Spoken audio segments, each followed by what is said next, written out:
Hey family, on November 20th through December 1st, 2022, we will have the all-inclusive Kenya trip. Now, a lot of times people have said, hey, Phil, when's the next trip we'd like to go? I want to see Africa for myself, but this is the time to go. Everything will be taken care of. All excursions are paid. You can do monthly payments.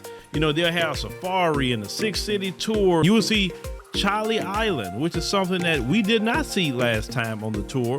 This tour will be 12 days instead of 7 days. So make sure to secure your place on the trip by going to www.wbsvs.com, make your deposit, and then you can start making your payments, and we'll see you in Kenya.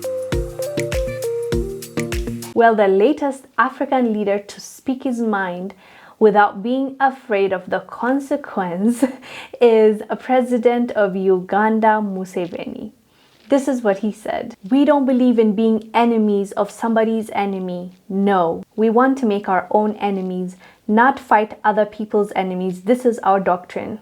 He said this while the Russian foreign minister was visiting Uganda. You know, Sergei is there. He's supposed to visit, I believe, 4 African countries, and then he'll go back. So during his visit in Uganda, Museveni made it clear that we are friends with everyone that is friends with us. And to be honest with you, I respect that better than them acting like, you know, everyone that the West doesn't like should be our enemy. And that's how it's been for a long time. And we've complained about that for the longest time. And now it looks like the African leaders, I don't know what's happening, but they're starting to realize they have a say. They're starting to realize they have to decide based on who is going to benefit them, like any other nation in the world, right? That's not what has been going on in Africa context, because usually most of them are either puppets or are put there by the Western powers. So it's very hard for them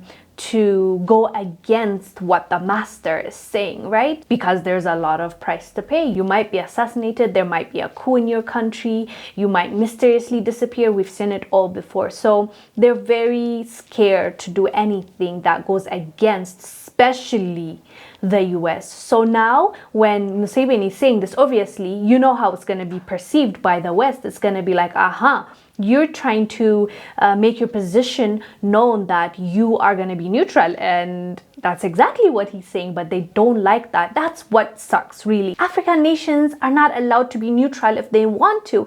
And that really bothers me, because it shows you the dynamic. It shows you that they still see us as under them, and that needs to change. And thankfully, it's slowly but surely changing. Anyways, fam, what are your thoughts about Museveni's speech? I am Wongel Zelalem. I'll see you on the next one.